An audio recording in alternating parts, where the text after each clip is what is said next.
Hey, friends. Welcome to the Self Love Strong podcast. And today we have a very special guest, Kelsey Hammack. I'm so excited she's here. So, Kelsey is an interpreter. She's an ASL interpreter, an entrepreneur, and the creator behind Turn Up the Visual, where she is working to make podcast and digital content more accessible to deaf audiences through ASL interpretation. Kelsey also is building this vision while navigating the confidence, uncertainty, and rejection and growth that comes with putting yourself out there and a new business into the world. Kelsey, welcome to the podcast. Hello, thank you so much for having me on. This is just such an exciting opportunity to get to meet other entrepreneurs, other people in the podcasting space, and just to get the vibes. Ooh, yes. I mean, Kelsey, I really love the mission that you have. And before we get to the business, can you take us back a little bit to, um, how did ASL become a part of your life and what eventually put you into interpreting? Yeah, okay. So, what I feel like the best way to take it way back in really how I root myself with compassion and love and learning through that form. I went to a preschool that had a little bit of ASL into their program. So I remember I learned little bits of it. And then life goes on. I went to elementary school, I went to middle school, and I was in theater class in 8th grade. And all of a sudden, almost like how people do like flash dances, everyone in the class started doing the flash sign language ABCs. And I felt such level of shame. I didn't know them. And in this moment, I remember thinking like almost everyone, probably not everyone, but in my middle school mind, every single person in this room knows ASL but me. Oh my gosh. And just like that level of overwhelm, that shame. And so I remember I kind of like felt that just like, oh, that guilt feeling where a little bit later on, I became friends with a CODA, and that is a child of a deaf adult. And her parents were both deaf. Later on, I got the opportunity in high school to take ASL. So I had ASL 1 and 2, and her parents really did so much, were amazing mentors for me, that my language became more than when you're in high school and you're taking Spanish 1 and 2, and you've got your bare basics on paper. I was able to turn it into a language I could actually communicate with. And that really just spawned this love for it. So the more that I just dove in towards really learning, it has been so amazing. So kind of the mission where I continue like, yes, with this venture and this business, but also just that awareness of it's a great thing to learn, because I don't want anyone to feel that middle school shame. Everyone knows this but me. It's the time to get to invite someone in and learn something new. Man, I really love that story, Kelsey, because I kind of feel that when it comes to ASL, I haven't seen it that much, to be honest with you. It was something that I Mm-hmm. did learn, and I wish I pursued it more. But to hear that situation, to be in a room and not be able to communicate or be kind of feel left out as somebody's learning something, I kind of feel like that maybe, would you say that's kind of built you, you kind of feel that same feeling for people who don't can't, this non-speaking community or the deaf community, that kind of give you that connection by having that shame of not being heard or I being think seen? there's a real beauty to like getting to learn, because a lot of times people on the outside, as they're living their everyday life, may not think about these things, may just be living in autopilot, and then there's this overwhelm of, oh, what it's it can feel very overwhelming, or you may have perceived beliefs of, oh, it's this community, and kind of feeling that sympathy of the concept of like what they might not be able to hear, what this is. However, the real beauty within the deaf community, once you learn, there is such a culture to it. They oftentimes do not align themselves to be considering that they have a disability, because they have fostered their own language, their own culture. There's such a strong community that it's almost like its own hub, its own world. They are very connected with each other. And it's not necessarily, oh, they don't have access to this information, they don't have this, where they provide it within their Yeah. own world. However, the barrier comes from the outside world not creating that accessibility to them. So what that kind of looks like is they have their own language. They can communicate just fine. If they are in the deaf world, there is no there's no barrier. However, it's when you go out into the hearing world, as it is labeled, the hearing world is not always set up for the deaf community. So with this, social media is amazing. And in the deaf world, they have got so much on YouTube, on Facebook, on TikTok, so much of those deaf creators that they access their content. There's also so much other content that the mission is to encourage. Yes, let's put captions on. Yes, what if we had your podcast? What if we had your message to be interpreted? So there's even more information and more access that is provided to the deaf community. So it's an interesting way that the more that you learn, you're unlearning your past beliefs and introduced to something completely new and wonderful. Man, that's awesome. I love that you really bridge that gap between those two worlds. Cause like you said, like we're in a non-speaking world, the deaf, they have their own community and they are perfectly can communicate. And then they, the hearing world. But I love that you're bridging that gap. So, what really inspired you to build, what inspired you to really dive into social media and realize that there was a big barrier gap between the two? I have been a big podcast listener for a long time, especially during quarantine when you have nothing to do but you're on your phone. That was the time that I really deep dived into a lot of self-development podcasts. And I've always been someone that has been really aimed towards mindset, and that has evolved so much for me, and especially through podcasts. I love books. Books tend to be very passion driven while I'm reading them. I close it. I mark it 5 stars on my Goodread, and then slowly those concepts and those theories kind of fade from my brain, fade from my everyday. But with a podcast, it's coming out weekly or bi-weekly, and it's just enough to get me pepped up, get me back into the vibe. So I have truly attributed so much of who I am today through creators and through podcasters. And there's also this step of, if I want to create what my dream job is, how cool would it be if I was interpreting for this person who I see as a mentor in my life? How cool would it be if, there can be that selfish one of, yes, that would be such a cool career. But also, wow, if it's changed me this much, if I feel this much passion for it, I want to extend that knowledge to everyone I know. And if you have got such an amazing message that you're so passionate about, how sad that you can't share your message with the concept of captions. Captions can do so much, and that is the easiest first step. And same with, your auto-generated captions, great immediate first use of technology. However, the amount of times when I look back and I'm like, oh my gosh, I posted something and I verbally said the word signs like I'm signing, and it told me about science class, because it's all about how you speak.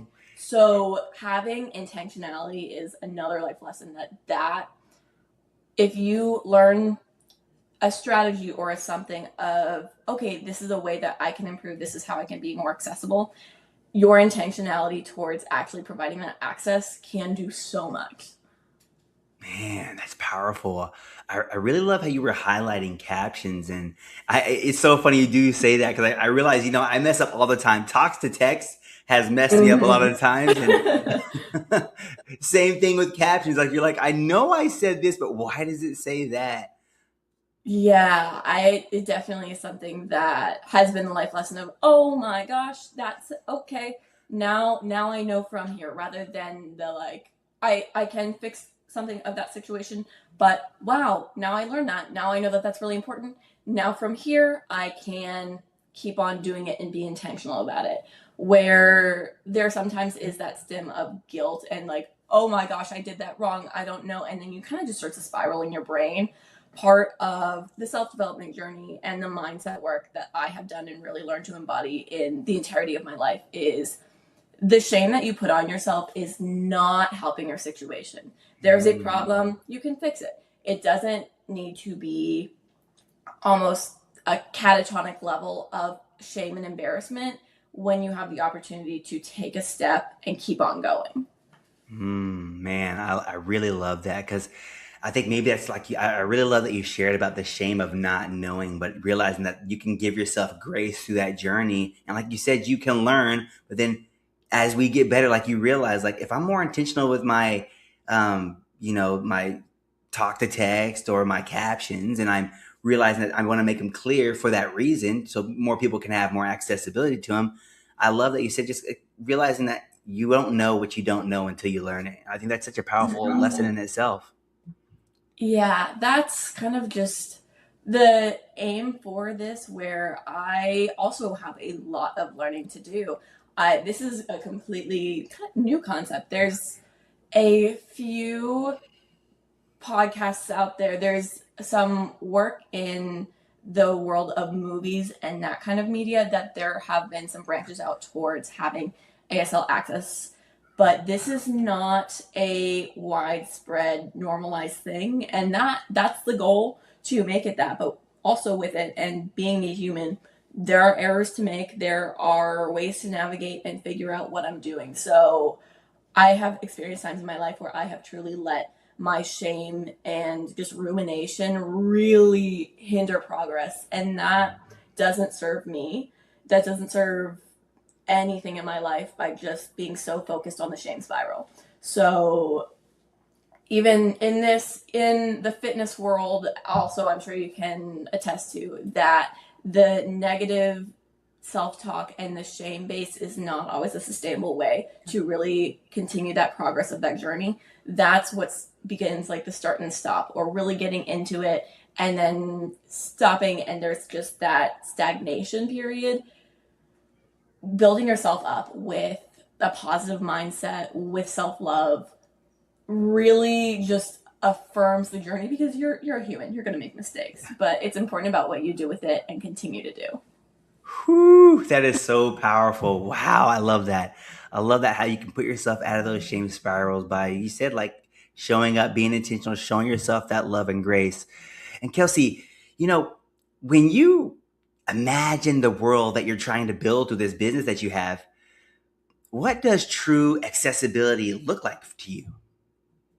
With, if I can like envision the full what if, it really is that normalized piece of having that access. Yeah. So that it's not a weird thing to see an interpreter on the screen, that Mm. it's an exciting venture, an exciting opportunity, that as the widespread, what you can do is captioning. That is so important. But taking it the next step further, what if there were more podcasts that had interpreting? What if there was more available? Because when you start to kind of just like notice that, let's say if you turn your volume down and you're like silent, you're scrolling out in public, so you have your sound down, you realize, oh, I can't watch that video, scroll. Oh, I can't watch that video, scroll. Oh, I can't. Oh, And wow. you realize how small the pool is when, Wow. if you want to find that information, it's a really good test for you to just take it down, or then see, oh, the captions, why is she, what do you mean about science? What do you mean? And or also the kind of styles of those captions, because some of them kind of put it everywhere where it makes sense when you're listening to the message. So in short, the concept is definitely, as a whole, what can you do of where you're at to bump Mm. up your accessibility a little bit more, because that accessibility really benefits everyone. Even if you are deaf, if you're hard of hearing, if you need a little bit more processing time to understand what someone's saying, if you're out in public and you want to scroll on TikTok, it's a really just important piece to help bump up everyone, as well as get your message out there. Man, that's such a that is so powerful because I think like as entrepreneurs or an entrepreneur listening to this and they're wondering how to get their message out more clear and to bigger audiences. I love the simple strategy that you said. It's just simply it could be captions, but picking something that's legible, not so much of a shock factor, but like you said, a world where we can have those interpreters, or when somebody doing interpretation is just something simple. Because I really never thought about the accessibility of swiping down a screen and something doesn't have captions. I'm not thinking of the other people who may be hearing impaired, or I'm like, wow. I really think about the videos that I see. A lot of them don't have captions. That's a big thing.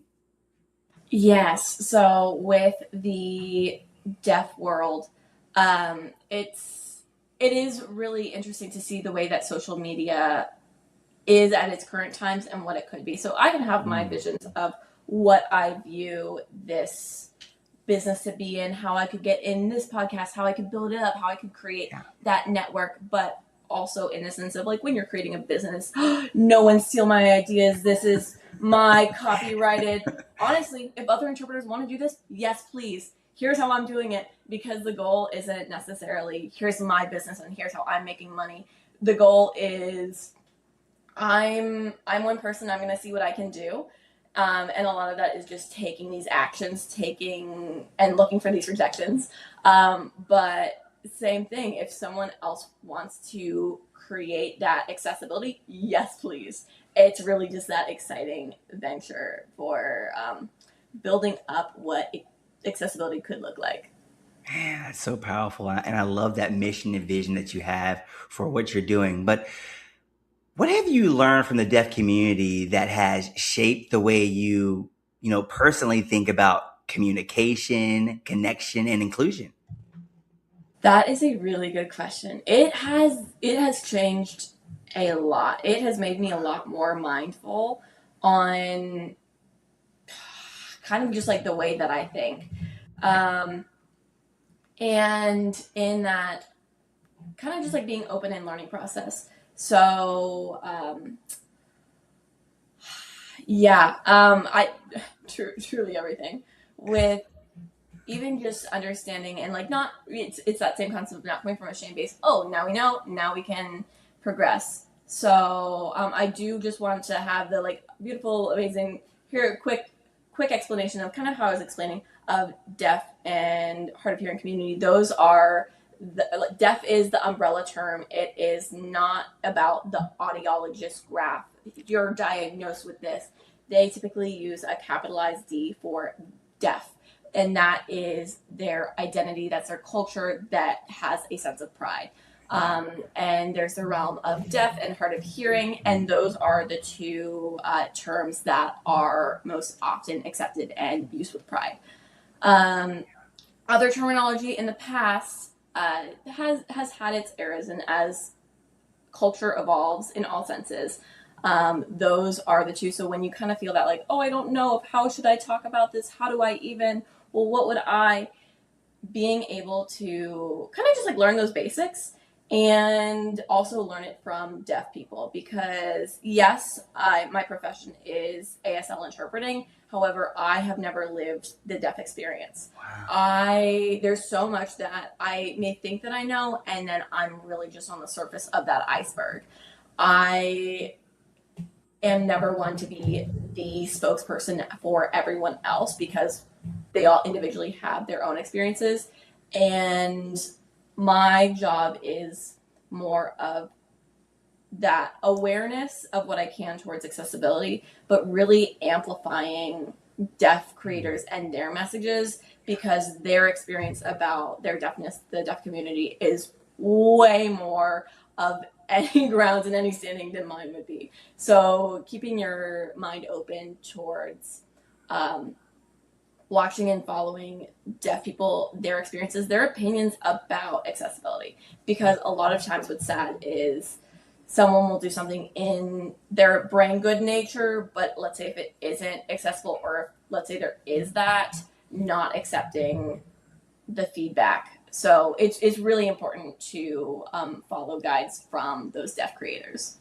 Man, I really love that. I think that's such a powerful message in itself. Like you said, you haven't really lived a death experience, but you're doing the best that you can to get that accessibility. And I think that's a powerful message in itself. It's like doing what you can with what you got, but also following your passion. I think there's nothing more powerful than just that message in itself. Because maybe somebody's like, I want to work with the deaf community, but I love that, because like I don't have a deaf family member, or I don't have maybe deaf friends, but I love that you're like, I'm not deaf myself, but I can still step into this mission and give those people that same accessibility by having that passion and being willing to learn through the process. That's such a powerful thing in itself.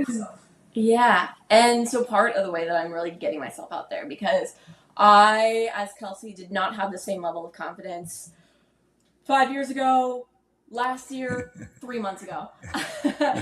A lot of it has just been through the beauty and the power of cold calling and of rejection therapy. So right now, I decided to set my mission. I am going to be on the journey for 72 rejections. And prior to this, I know, oh my gosh, I know. I tried rejections a few years ago, and I was so scared about it. I would take like any cop out I could. It was, hey, there's this concert. Do you want to go it with me? Hey, sorry, I'm busy. Okay, that counts as a rejection. That does. I remember I even put down people that couldn't go to my birthday party. I put that down as like, that counted as a rejection because I didn't want to put myself out there. I was so fearful of this. I remember in high school, I was part of Quill and Scroll, the Journalism Honor Society, and the way that we were raising money to go to our field trips was by asking local businesses, hey, could you please, like, would you like to have a commercial on our morning announcements? It's local, this would be great. And I was so fearful. I didn't understand the concept. I was like, how could I be audacious enough to enter into a business, not buy something, and ask them to pay me? That doesn't make sense. I can't. And I remember having like almost panic attack levels of like, there's no way I can do this. And I did with my parents right behind me saying, you need to do this, go into this business, you know exactly what you need to say, no. And I was like just stunted by this. It was horrifying in my teenage brain. A few years ago, it was like taking a pinky toe into the water.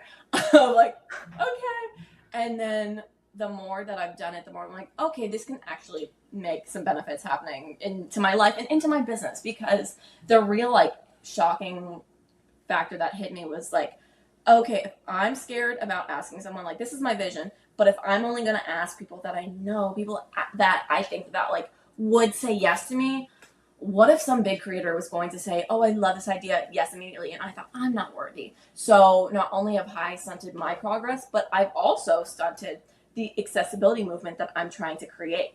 Because what if people like Mel Robbins said, like, what I haven't asked, I will need to like better curate what that email looks like. But like, what if the people that I listen to that I think, oh my gosh, this is amazing information, she wouldn't want me. I'm just a lowly 25-year-old. What am I doing? That if I'm now on this journey, that's not just, okay, I didn't ask this cool person to go to my birthday party. That's not just affecting me. That's affecting what this business could be, what this movement can do.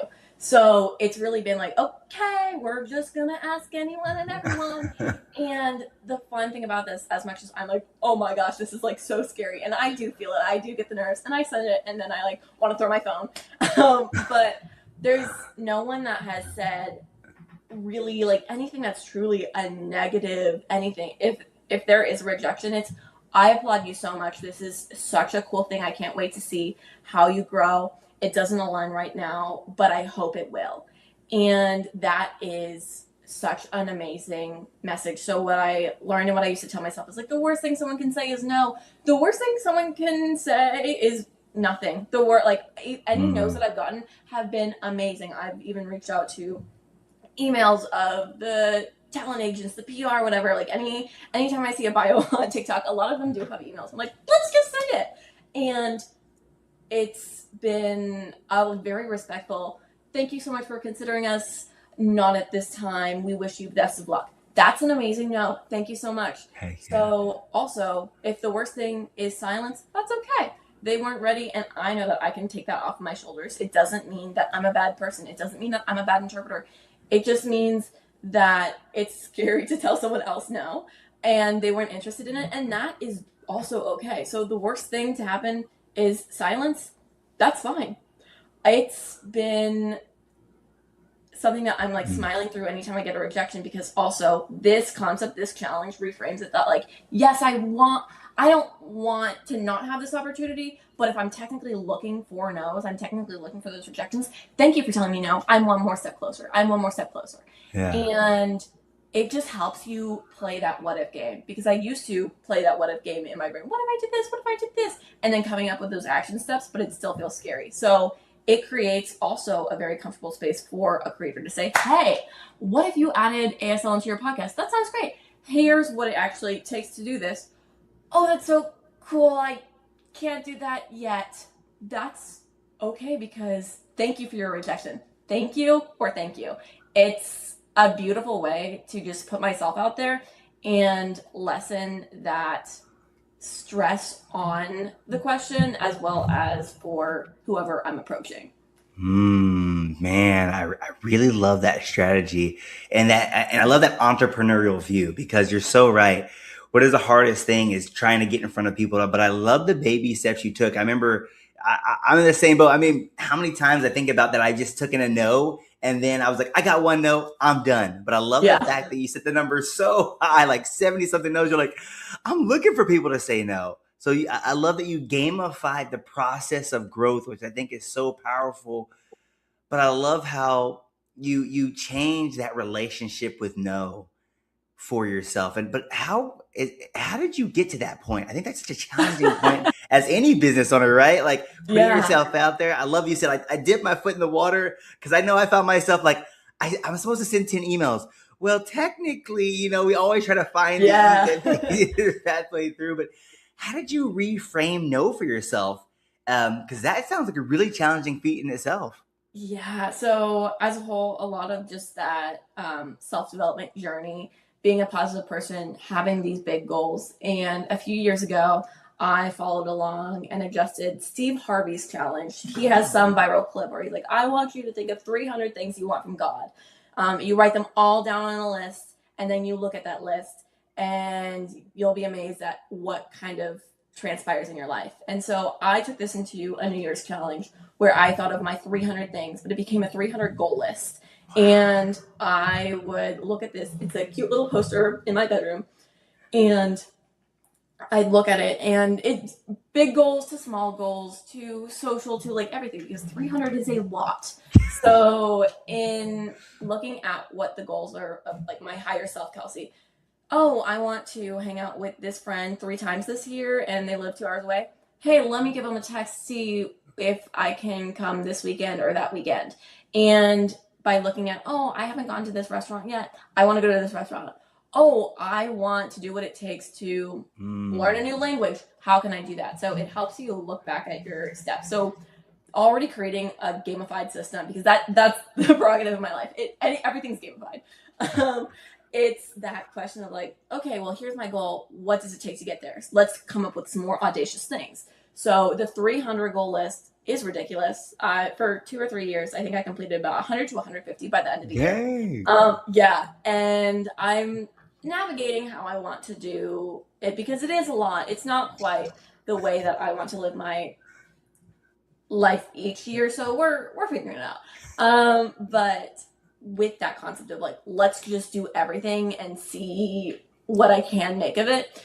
That's kind of how the rejections also started, where I was playing it small earlier this year. My goal, I said 24. And then I was on this masterclass, and they were talking about like, what's your income goal? Okay, now triple it. And I was like, I can't even,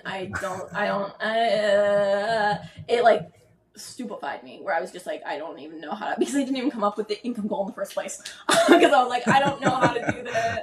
And just with that like fear of that like stagnation of I don't know, and already having those uncomfortable feelings, the answer was just, okay, well, I said I was going to do 24 rejections and I haven't been putting myself out there. Okay, let's put it on hard mode. 72. You have to do it. You can't make those excuses. They're like, oh, well, just wait until this makes sense and then I'll ask. 72, that's a lot. And the way that I'm making the rules for myself, the silence from someone is not technically a no, because technically they're in rumination. They have not told me no. I have not gotten that rejection therapy. And so I'm really on this slower mission. Like, yes, I've sent out, I don't know how many, definitely over 30 questions, because it's also that like, yes, I can say, comment this, DM me. For people to take that step, they could be thinking about it, but the easier way is if I present saying, hey, nice to meet you. I could see this with you. So rather than thinking that people will come to me, it's so important to get myself out there and get told no or get told yes. And I think I've gotten 6 official no's.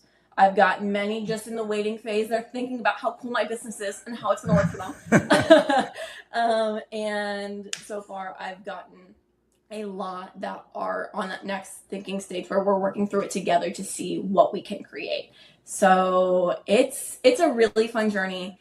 It's helping me a lot. I would not say that I'm 100% confident in all things. I definitely have the ebbs and flows of this is a great idea to what am I doing? But really holding myself through the love and compassion, because really the worst thing that they're going to tell you is no, and I can live with that. Man, that is such a beautiful message in itself. Like, just the worst thing that can happen is no. And I think about so many times, just me personally in my life, and maybe other listeners. I want you to start thinking about some of those times you were so afraid to hear no that you didn't take action. But let Kelsey's message really reign true for yourself, that maybe you've been shooting so low that the ignition you need to push through something challenging is to set it higher, which I think was so powerful. Like, I was shooting for 24 no's and you hadn't taken action, but I love something. You went from inaction to like, you know what?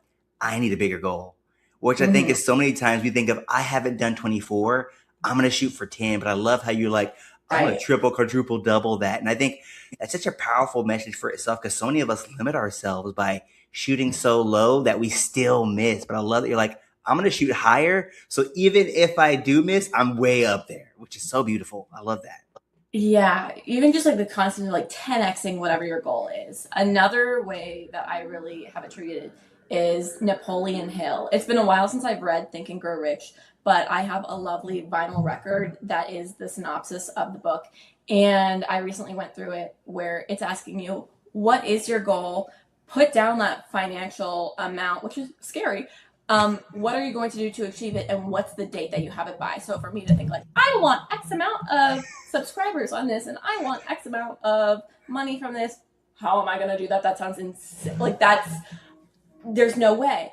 But you start to then like backtrack it. What am I going to give in return? How am I going to do that? And then you start with these ideas. It's okay to dream big, because that's how you're going to get over the hump of actually doing it. 24 rejections felt comfortable enough for me that like, oh, I can catch up later. But when you put yourself out there for these audacious goals, you have to take some action for it to happen, because that stagnation, there's no negotiating with it. Man, that's so powerful. I love that. Wow. It's just a powerful message in itself. Man, I love that. I love that. Because you say something so powerful that I heard you say it so many in your message. You say, it's okay not to, know, because it's about embracing the opportunity to learn. Where did that philosophy come from? It came from really just that growing up, my brain as a student, I was the perfectionist. And this also attributes a lot of ways. I held myself back in fear of failure. There were so many classes I didn't take because I didn't want to get a B. I needed straight A's, and I would stress about it my entire life and my entire everything. And finally, I got to college. I got an A minus, and that was the best thing, because it released me from this level of perfection.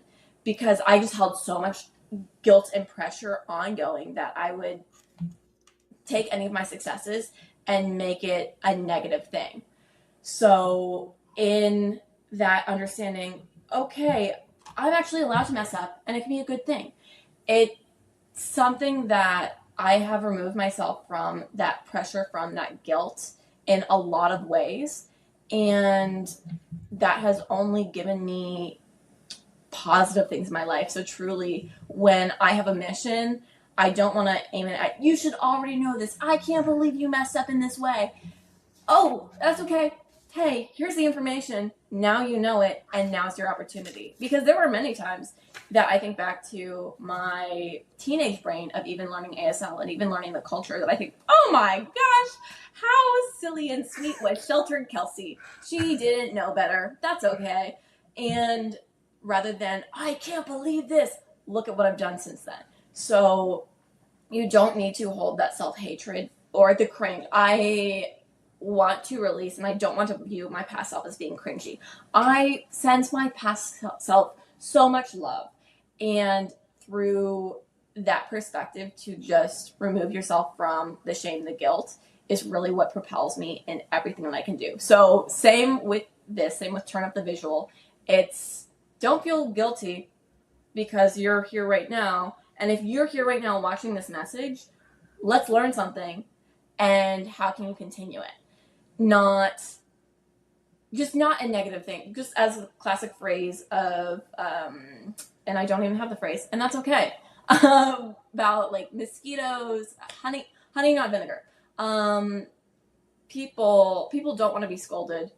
People want to be embraced. So as I've learned to embrace myself, I embrace everyone with the good intentions. Man, that's beautiful. That's a beautiful measure. Like you said, just embrace everyone where you're at with what you got and doing the best that you can. Man, I love that.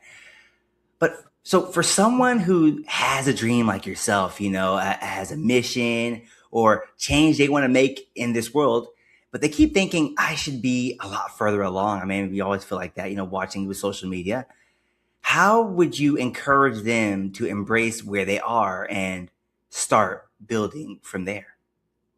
I personally have sticky notes everywhere on my walls. This is a clear wall. My kitchen has got like 10, 15 different colors, different whatever. Like anytime that I have that quote that feels like, okay, yes, I am exactly where I need to be. And that's the one that I have right there. I am right on track.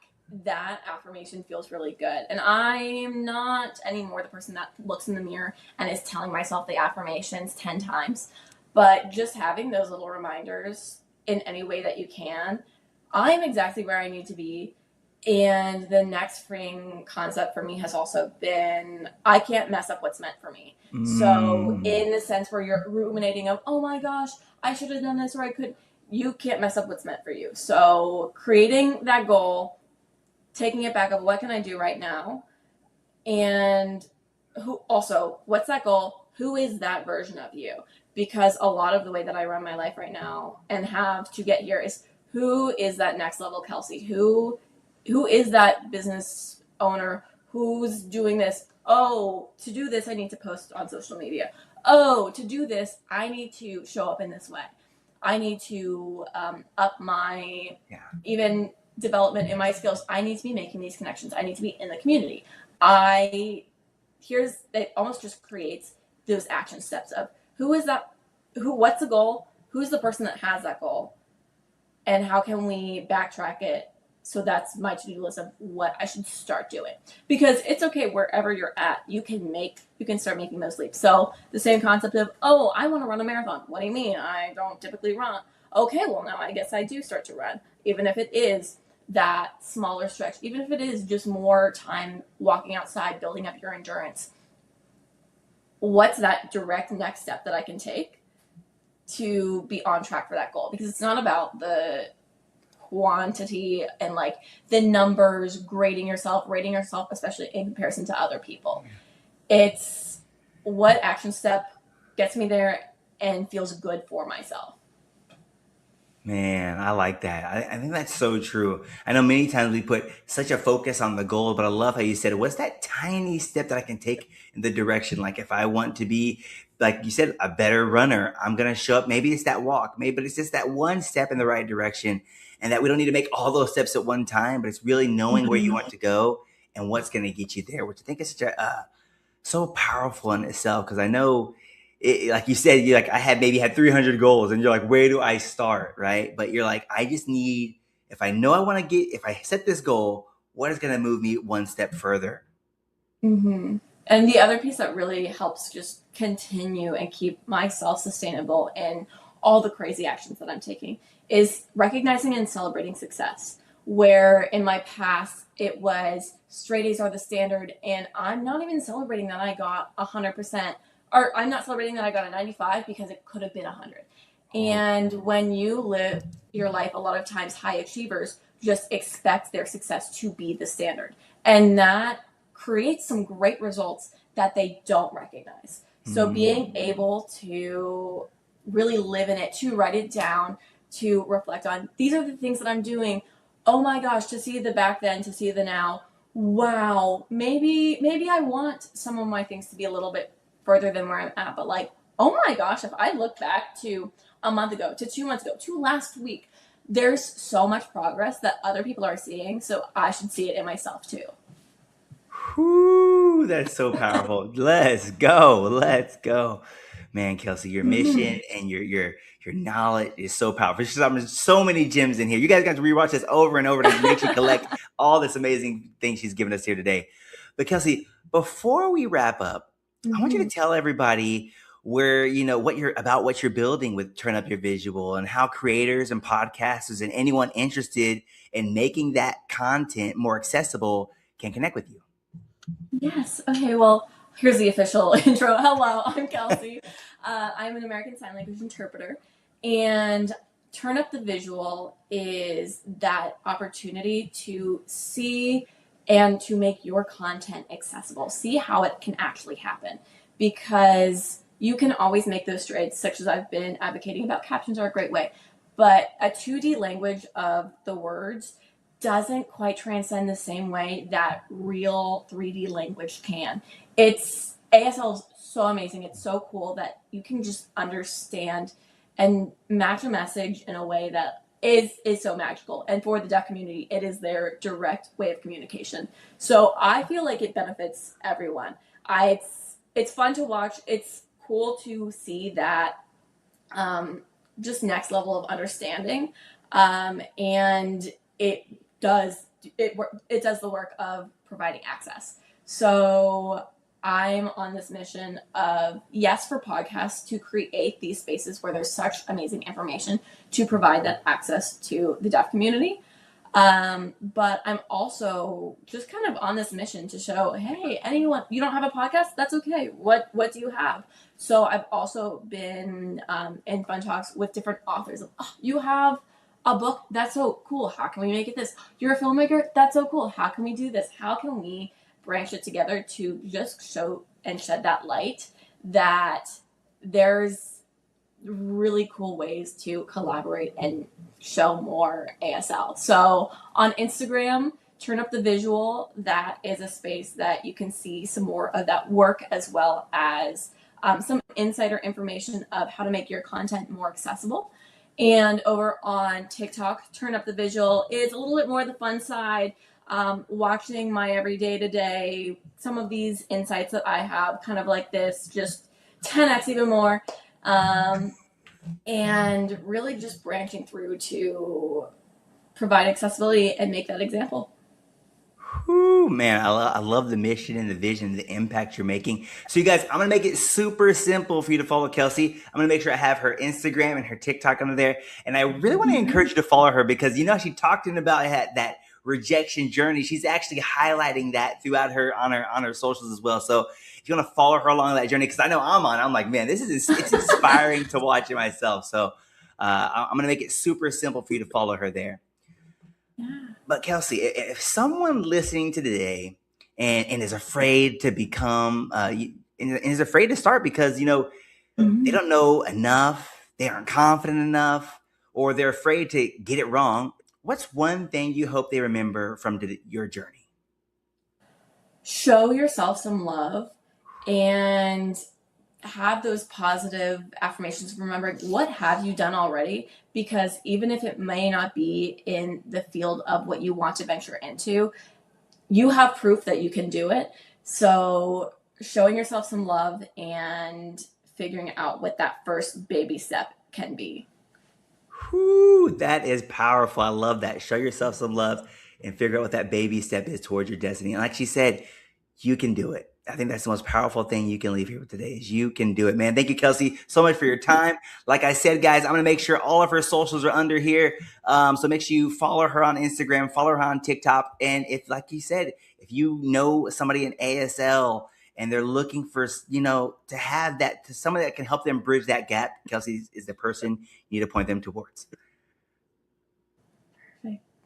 All right, you guys. Thank y'all so much. Y'all take care.